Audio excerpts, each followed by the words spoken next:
In 1982, I was a physical therapist working at Alaska Hospital and Medical Center in Anchorage, Alaska. I had two small children. I was 32. My children were 9 and 6. And my husband was working on Prudhoe Bay oil field repair work, so that was why we were living there. I injured my back at work and it wasn't responding to conservative treatment. Surgery was needed for it. Since I'd had a previous back surgery, they weren't certain whether they'd be able to just do a laminectomy or whether I might have to have a spinal fusion. So I was really concerned that the spinal fusion could lead to my loss of my career as a physical therapist. So I contacted people back in New York State where I had come from and at a church that I was attending there in Anchorage, and let people know the date of my surgery, ask people if they would pray for me, that this would just be a laminectomy and I'd be able to continue my career. So that's kind of a little bit of backstory to what happened. On the day of surgery, my husband and my children came to the hospital with me, and I was one of the early morning surgeries. So they were able to walk by my stretcher as I was taken down to the OR, and then they were sent off to a waiting room, and I was taken into surgery. Now, I was on my stomach on the operating room table because they were going to be reopening my back where the previous surgery had taken place. So I was put under anesthesia, and that was the last thing that I was aware of until suddenly I was not under anesthesia and out cold. I was in fact very conscious. I was actually up near the corner of the operating room ceiling, real close to ceiling tiles. And there was a lot going on in the operating room in terms of the surgeons swearing at nurses, sending them out to get blood. It was urgent, there was a lot of chaos, and my attention was drawn back toward the actual operating room table from the corner of the ceiling where I found myself. And as I looked back, or my consciousness turned back that way, it was just as they were flipping my body from face down to face up on the operating room table, and a nurse was hustling out the door. So I got to actually see myself from a perspective that we never do in normal life, because when we see ourselves two-dimensional in pictures or even in a mirror. We never really see ourselves in 3 dimensions like we do other people. And first of all, I saw myself, and I realized it was myself, had to be, was very, very white in the face. And I had big hair at that time. It was the early 1980s, and this curly hair, and I couldn't get over it. I looked terrible. And I didn't really feel any connection to my body, but I thought, oh, that's what I look like. Ooh, that's terrible. And then I realized if I'm seeing myself from outside myself, I must be dead. That was my immediate thought. And I thought, but I'm alive. I'm okay. What about my husband and my kids in the waiting room? I've got to let them know that the real me is still okay. I'm alive.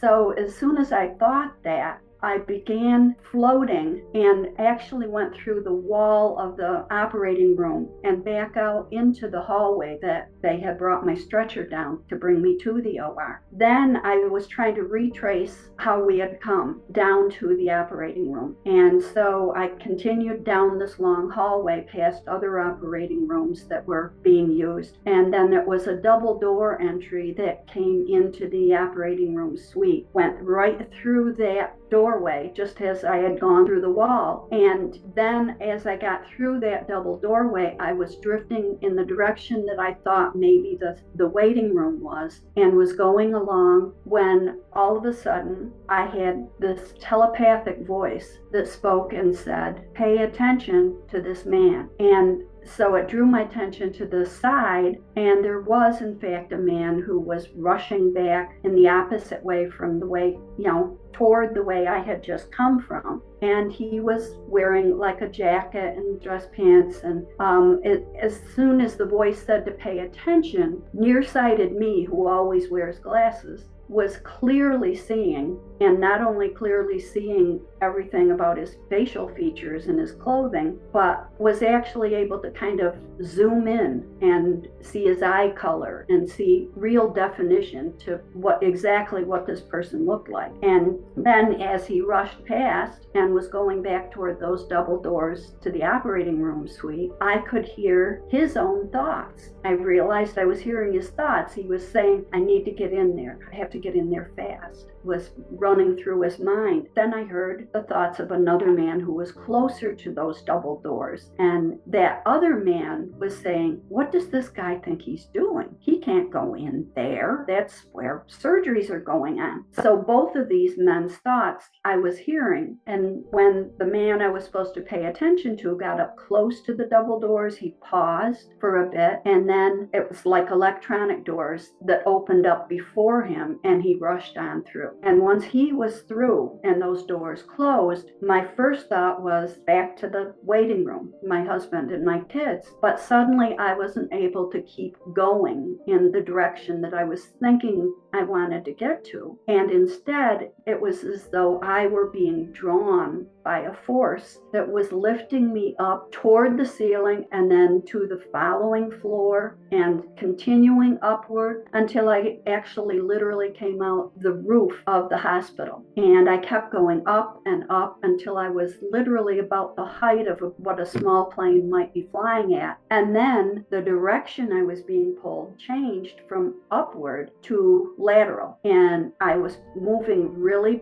quite fast, and I began to think, I don't feel any temperature change out here. I don't feel wind going by me. I didn't feel the sensation of speed, but I was moving. My consciousness was moving right in the direction and out over the city of Anchorage. And it sits on water, Anchorage does. And as I reached the edge of where the water should be, an opening opened up that looked very dark and kind of like a cave or a tunnel. And I was like sucked into this dark cave.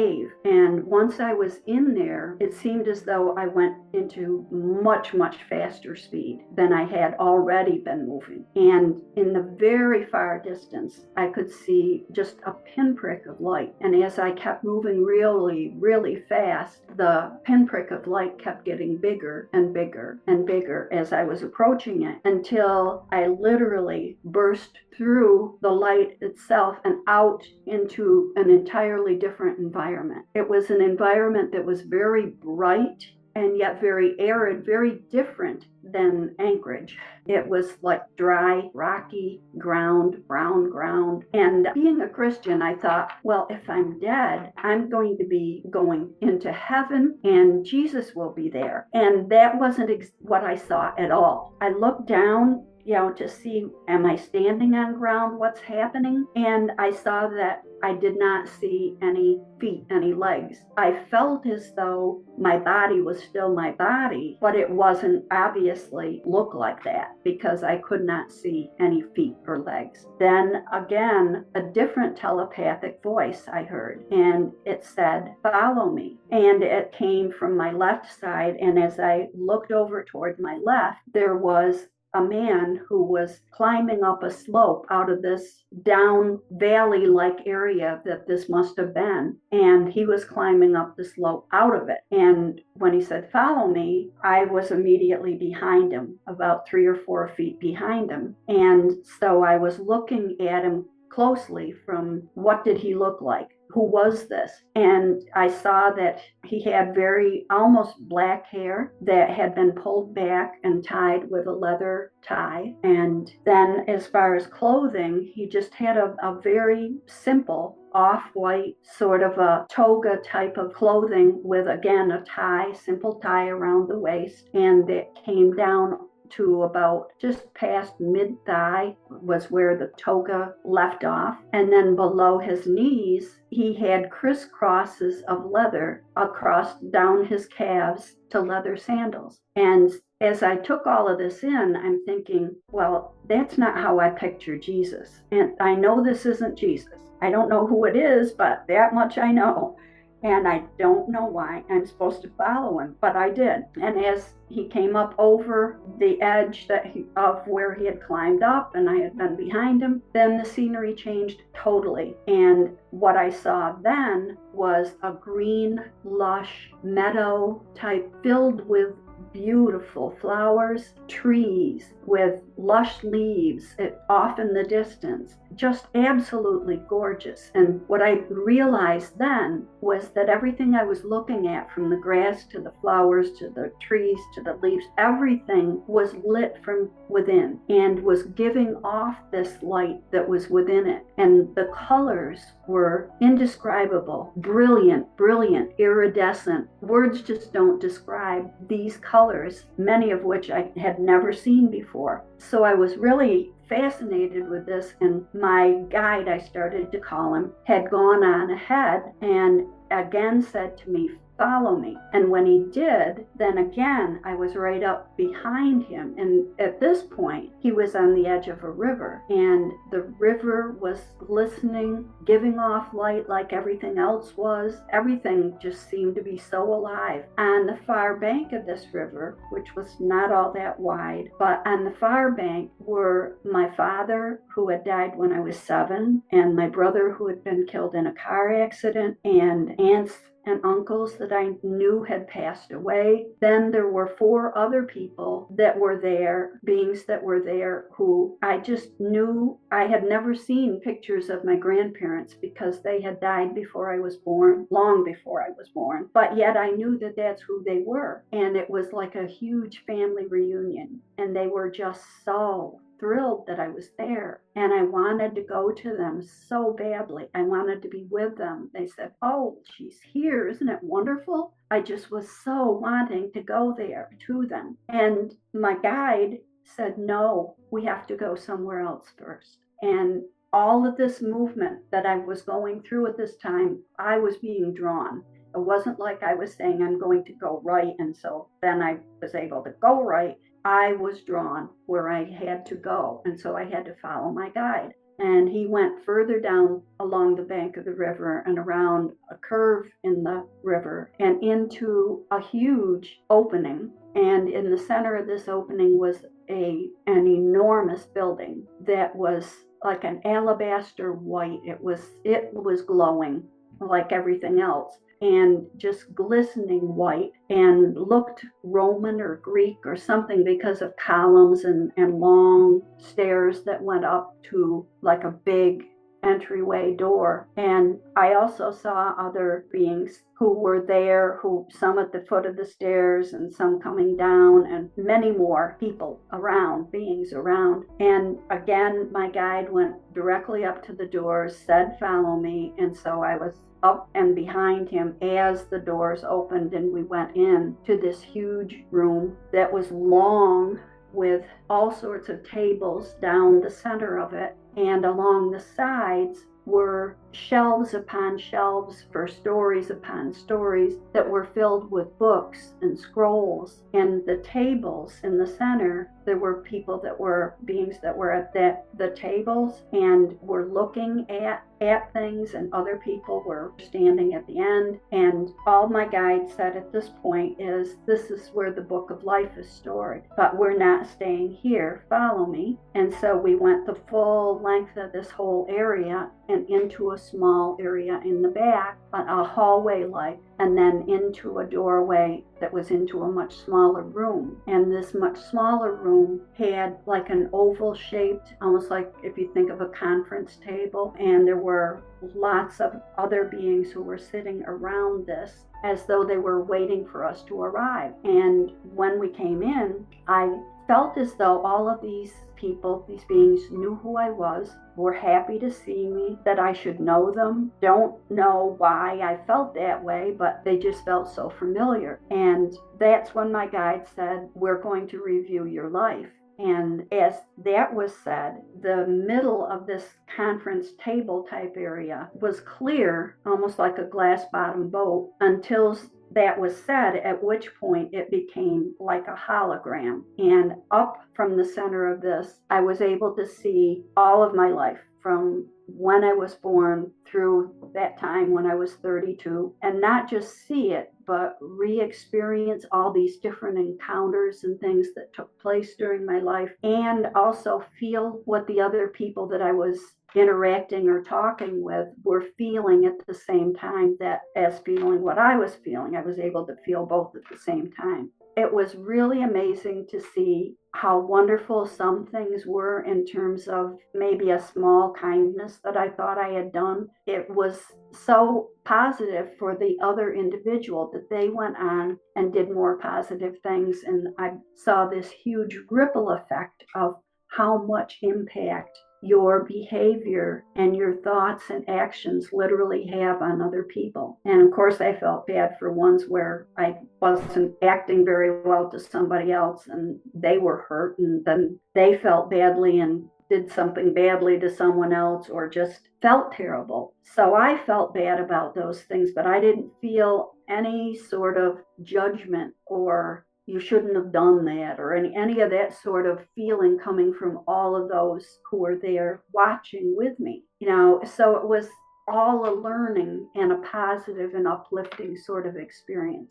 And then I was told that I could stay if I wanted, or I could choose to go back to my life. But if I was going to go back to my life, there were things that they wanted me to see. And they said, not everything we're going to show you is absolutely for sure going to happen, because other people who are involved here have free will and they can choose not to interact the way currently it looks as though would happen. But some of these things are very certain they will take place if you decide you're going to go back to your life. So I was shown all of this. And then something else happened at this point that I don't know what it was, because there's a gap, there's a jump from being in this room with these group of people to being in a much smaller room with only my guide. I pick up at that point and he's saying, I want to show you what's going on in the hospital waiting room. At that point, I was able to see where my husband and my daughter and son were, and the doctor who had operated on me was in the doorway and was in his surgical garb and talking to my husband, and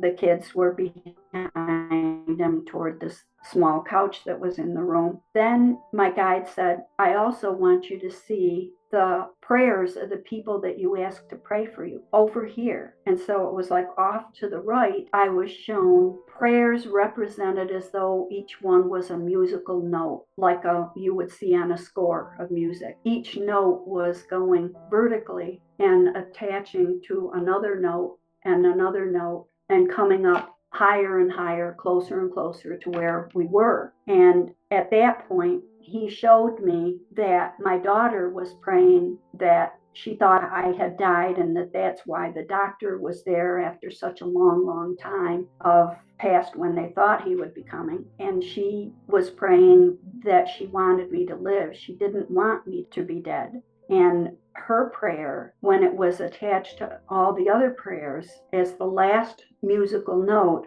suddenly I was feeling all of my emotions of being Karen again. And I was feeling, oh my gosh, I can't let my daughter and son grow up without a mother like I grew up without a father. I can't, stay here, much as it's so filled with love and peace and beauty. I can't stay here. I have to go back. I must go back to my life. So I told the guide that I was going to go. I wanted to go back. And he said, okay, you will be given a proof. You'll know that this was something that truly took place, but you won't be able to remember the things that we showed you about your future. You won't be able to remember everything that took place, but enough so that you know without any doubts at all that this is real. And as soon as he said that, don't remember any return trip of any kind. I only remember waking up at that point in a recovery room.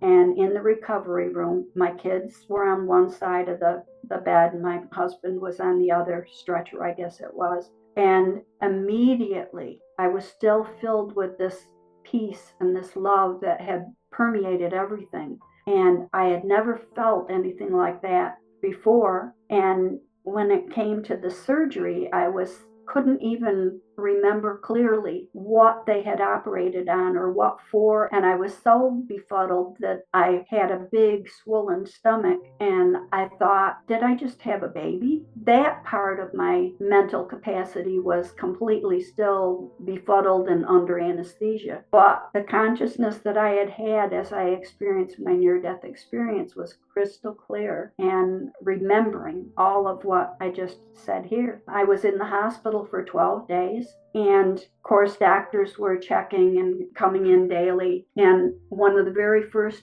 few days, this man came in to check on me and said that he had operated on me after the first operation went south. And as he said that, I realized this was the same man that I had seen and was told at first to pay close attention to. And because I recognized his eyes, his eye color and hair color, and even though he was dressed in hospital clothes as he was checking on me and stuff. So after I was home and recovering, I made up my mind that I wanted to speak to this second doctor who had been really kind to me. And I had to go back to see him in order to have metal staples that went from my breastbone to my pubic bone, had to have them removed. And I wanted my husband to come with me, and I wanted to ask him about what I had seen taking place in the hospital that day in terms of seeing him coming. So I did,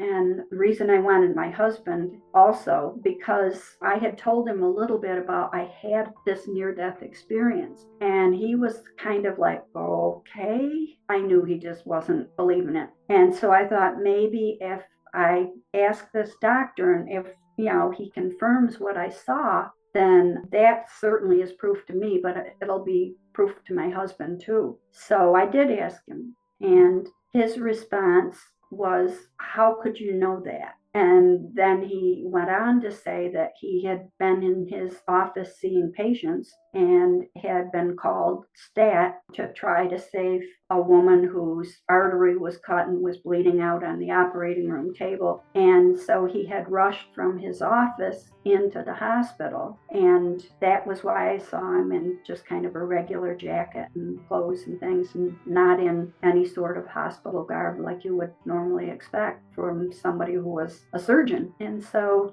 that was real proof to me and confirmation. And that was my story.